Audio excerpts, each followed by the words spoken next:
maju garap sawah dimen subur yo padha kumpul aja benang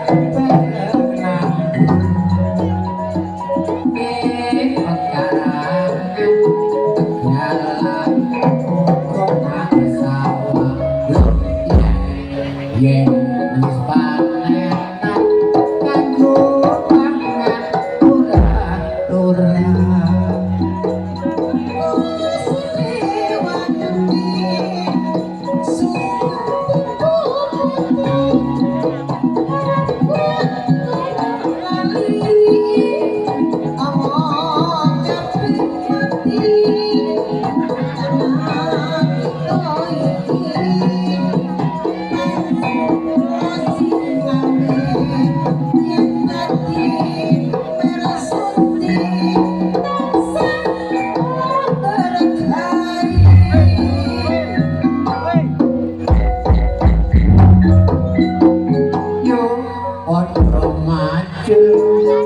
garap sawah dimen subur yo padha kumpul aja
garap sawah dimen subur yo padha kumpul aja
padha maju garap sawah dimen subur yo padha kumpul aja nganggur pekarangan jalan kok nang sawah yen wis panen kanggo pangan ora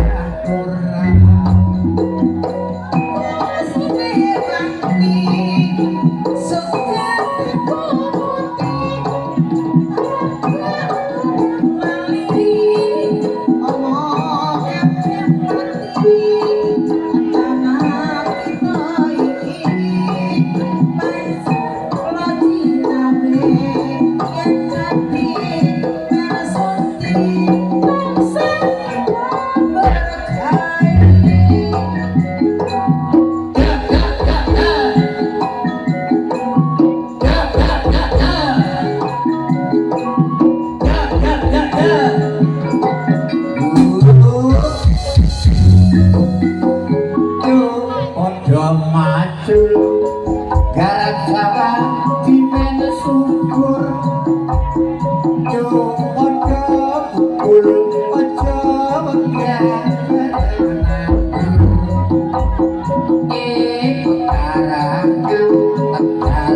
Ojo macul garak salah cimen subur yo ojo kumpul ojo kerabat pekarangan tegalan ukona sawah yen wis panenan nganggo pangan ora-ora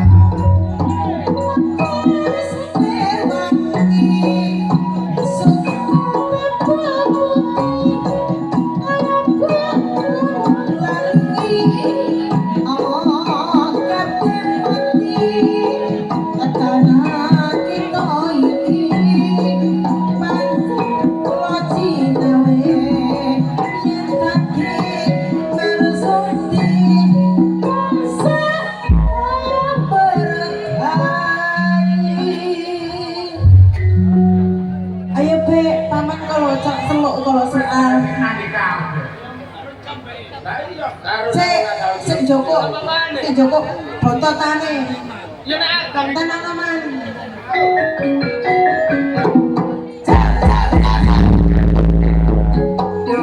ojo macul garak sawah cimen subur yo ojo kumpul ojo kerabat ngandung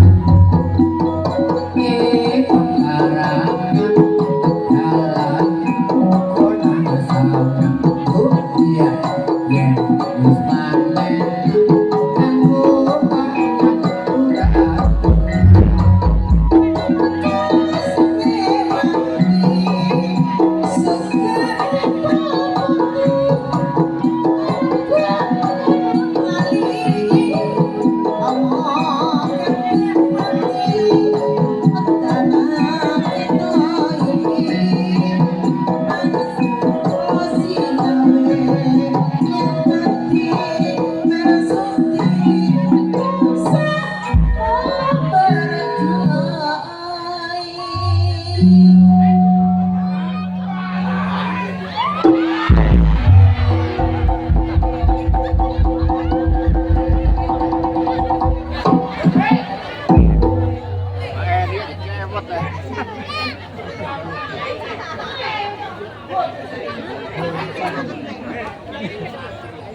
bojomu saiki.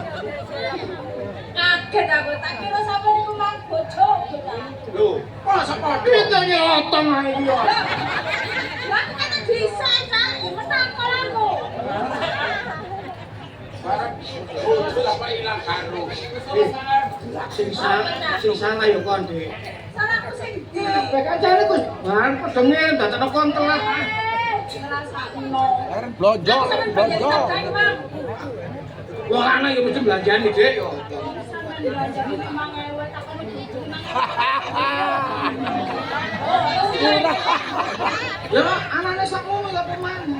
Makane sik jenenge aku ki wong kowe kok pengertian ta. Tak kawan ganjel. Anjir iku, Dik.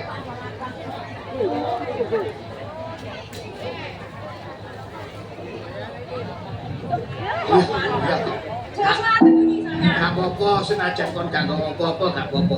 Aku nyadari kok ajane wong, ya lu gak duwe maneh.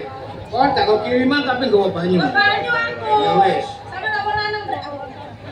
Nek kon sayang mbak lanang yo ben ngono. Ambil aja. Bener, apa banyu putih? Loh, sehat iki, Dik. Iki lho. Wah, bojoku katanya ngebete, kok malah dianggap. Sayang bojo. Oleh gunting. Mangan. Bener. Mangan rek. Iwak gepruk lho. Oh ya. Ayam gepruk lho. Aja. Kandhane bojomu gak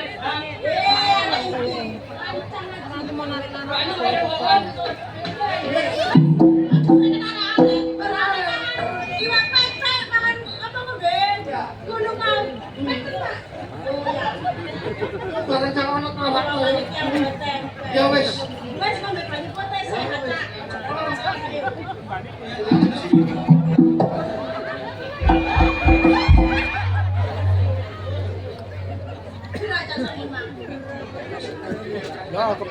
Ayo Cak, mana Cak? Sebelah Cak.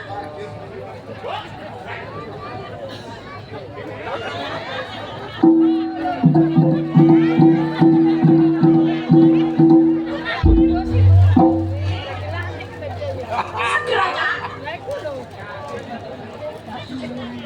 Masih gak mangan sego tapi ngombe. Wareng. Wareng. Anaknya lagi seneng ter. Mat, wareng paling bisa. Wareng pakai ubi. Aku mau masuk pengertian. Tak kabar ada gandel Cak. Ayo, apa dek? Loh,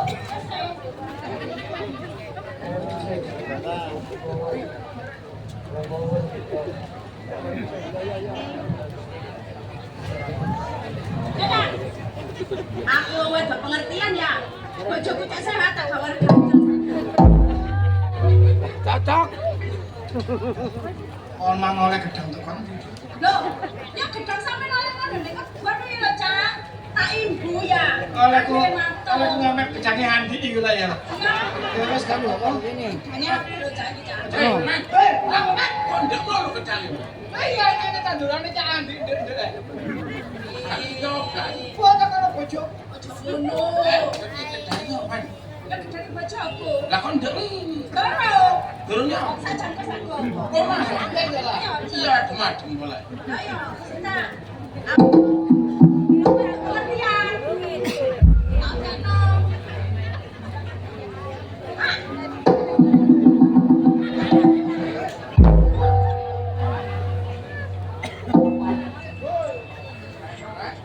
Enak Cak.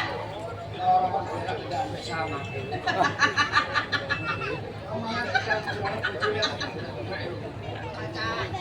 Tenang, aku jadi situ.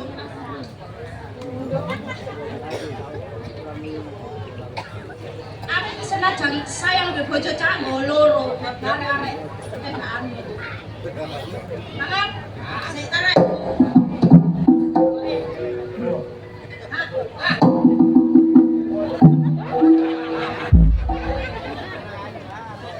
Apa Cak? Ya apa Pak? Apa panganane sipon? Ikan. Bayang weh.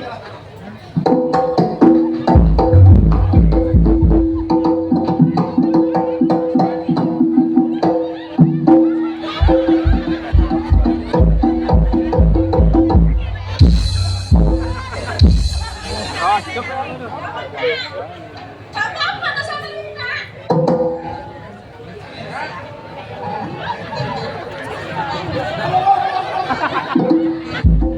Hatiku sampai copot, kalau sampai keseret terjadi di Pancang. Aduh, sekancane panitia aku. Jalwane ngene apa. Ayo wes, turun dalem gawe.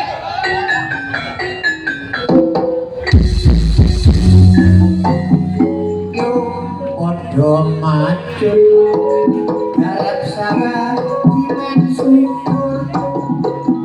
Yo podo kumpul ojo megah bareng aku. Pekarangan tegalan uga nang sawah.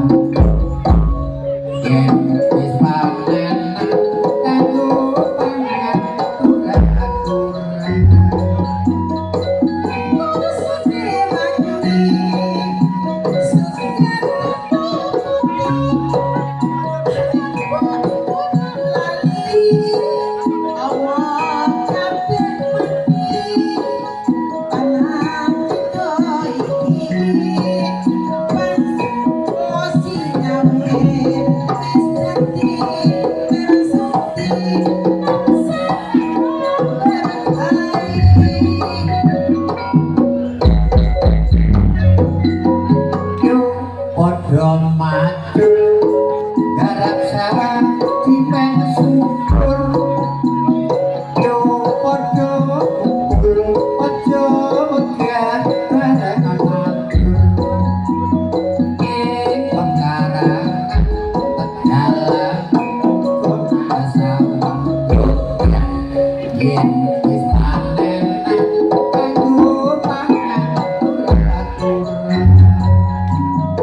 ojo wegah panjenengan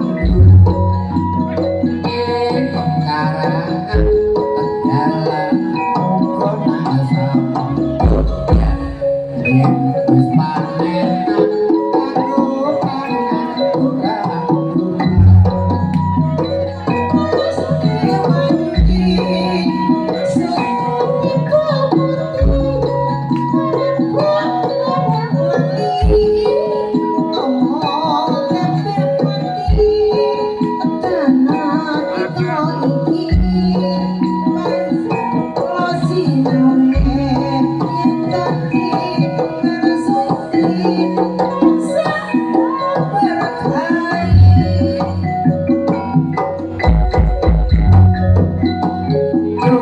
padha maju garap sawah dimen syukur yo padha kumpul aja wegah barengan anggur ing pekarangan tegalan kota sama yen wis panen kanggo pangan kurang padha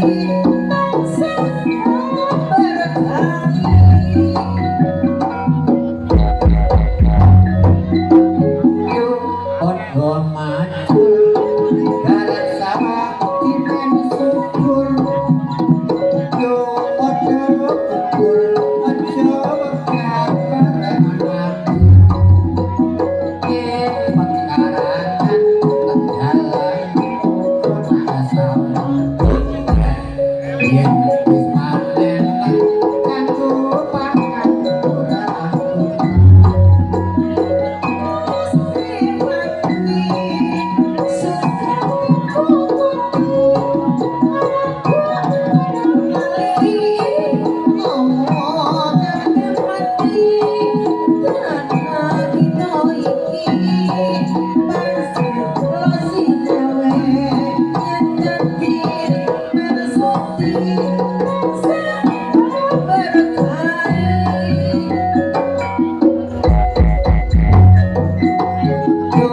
padha maju garap sawah dimen syukur yo padha kumpul aja wegah barengan ing pekarangan tegalan kota sama yen wis panen kanggo pangan kurang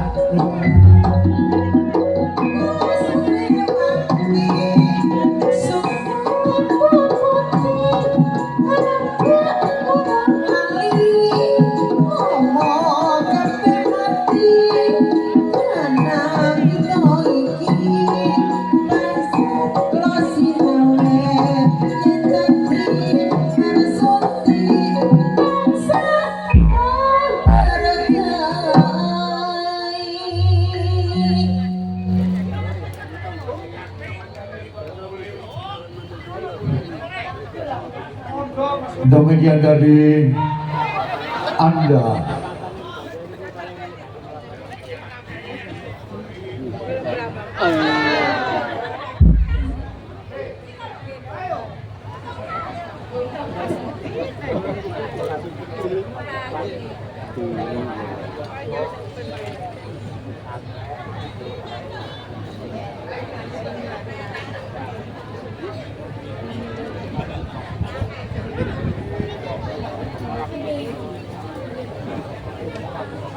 Demikian tadi Anda telah menghibur 4 seniman dan 4 seniwakati kami lewat tari Tetanen. Dan di sini kami kedatangan tamu seniman ludruk dari Jombang, yaitu Cak Sampe juga Mas Jamil bersama Nyonya, juga Mas Tri bersama Nyonya. Terima kasih, kami ucapkan selamat malam dan semoga bisa berbahagia. Hadirin dan para pemirsa yang berbahagia, untuk acara kami selanjutnya akan hadir dua seniwati kami, di antara lain Neng Mei Tasari bersama Neng Putri Aprilia Sari akan menampilkan tari India versi Mahabharata. Hadirin, selamat malam dan selamat berhibur.